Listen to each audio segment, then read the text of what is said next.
So guys, last time I shared with you guys a video where some concerned Nigerians were asking Tinubu to resign, after the massacre that happened in Plateau State. I think this is even a better time for more Nigerians to come out and ask for Tinubu's resignation, because the situation on ground is getting out of hand. Nigerians, we can no longer continue like this. Just listen to this pathetic story from this Nigerian who almost lost his life due to insecurity. This will shock you.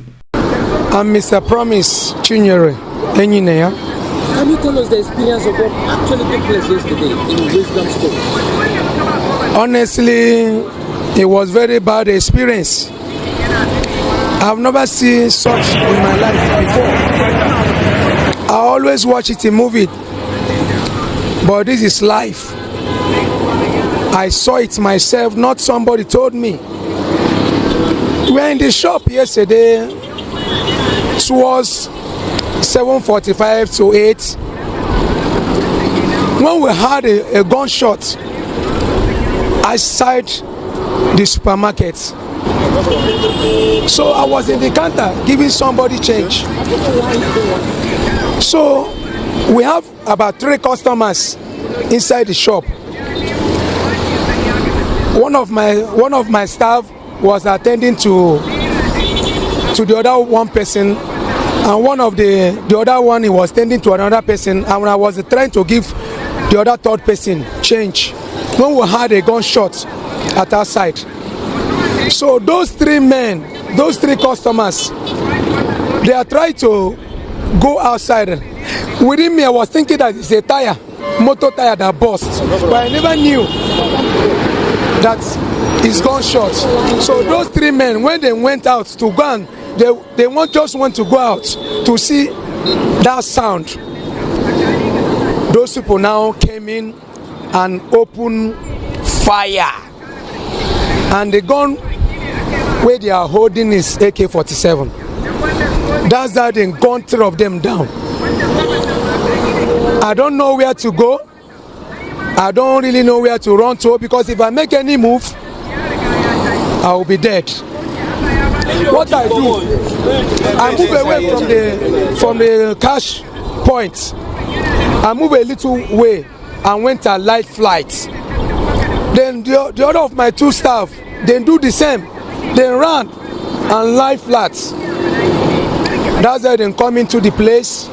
After they have shot those 3 people dead, with 1 person outside, that's the first person. They shot him on the head and collected his phone.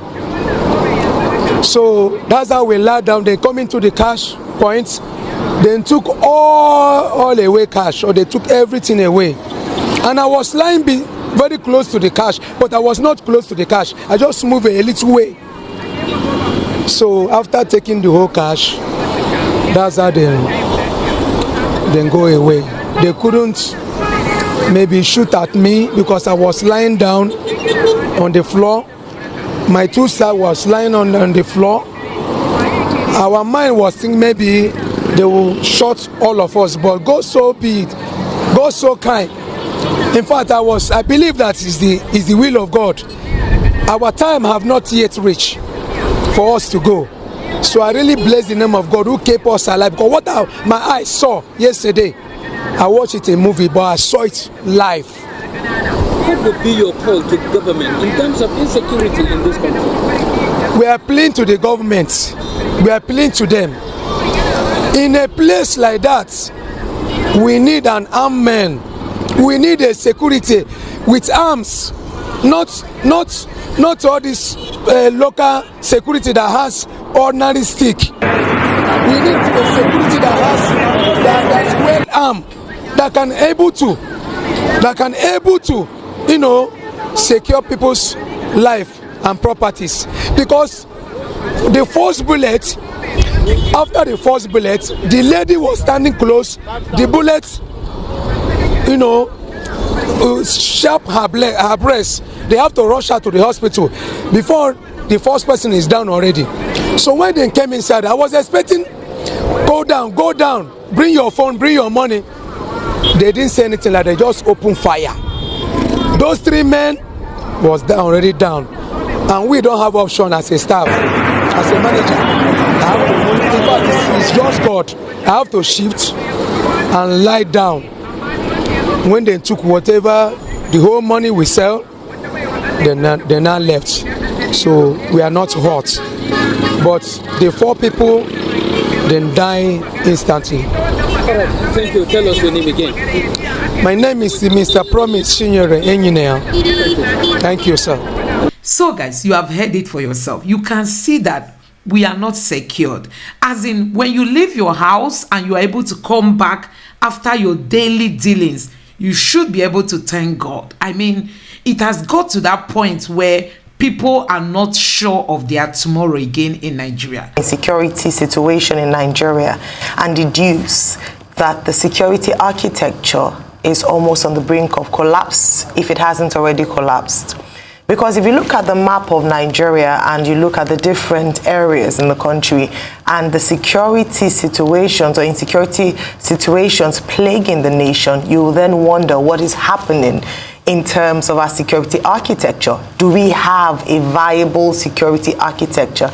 And that's why it's not surprising that the former Senate President, Senator David Mark, has suggested that perhaps the Tinubu administration should look at a review of its security strategy, because what is currently on ground clearly isn't working. It hasn't worked for a while and it's still not working. I want to assume that following what happened on Christmas Eve in Plateau State, and of course in other parts of the North Central State and the North, other parts of the North, including states like Zamfara, where kidnapping, the students were spent Christmas in kidnappers' den.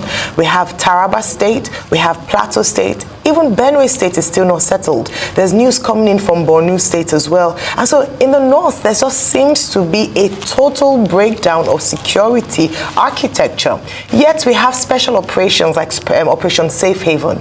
We have a lot of money allocated to defense and military in the budget year after year. We talk about purchasing of sophisticated weapons, helicopters, different things to ensure we beef up the security apparatus of the nation. Unfortunately, this hasn't translated into an improvement in the security situation in the country.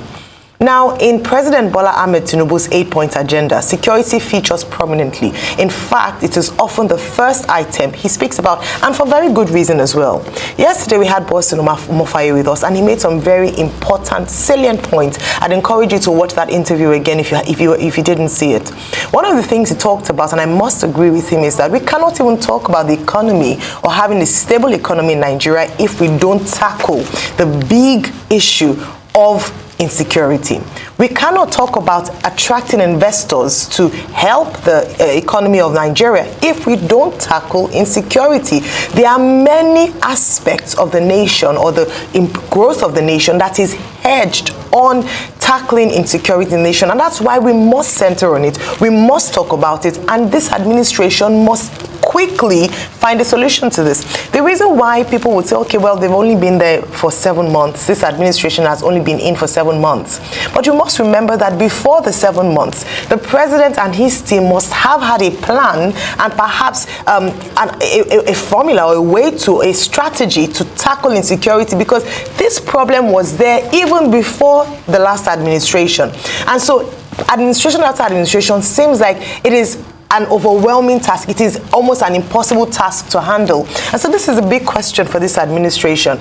Is this an admittance of failure of not being able to manage insecurity, not just in the North Central states, but also in the Northeast and in the South, where we have militancy, in the Southwest, where there are issues around kidnapping, in the Southeast, where there's still sit-at-home order on Mondays.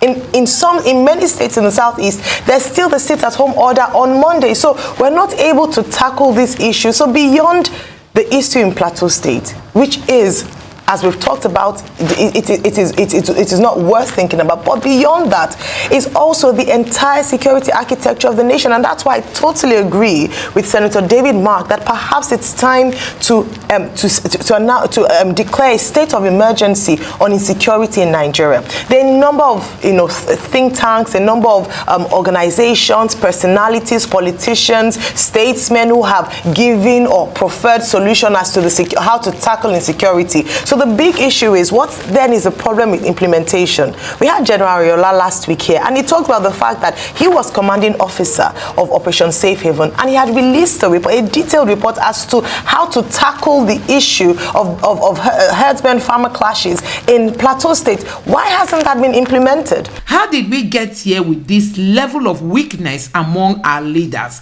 Does it mean they are deriving joy in what is happening across the nation? Why are people not standing up to the occasion? Why are people not speaking out? Why is the president not marshalling out commands, to the security chiefs? Why is it as if we don't even have a leader in this country? Why are we experiencing what we experienced during the time of Buhari, where people were asking if we ever had a president? The same thing is happening.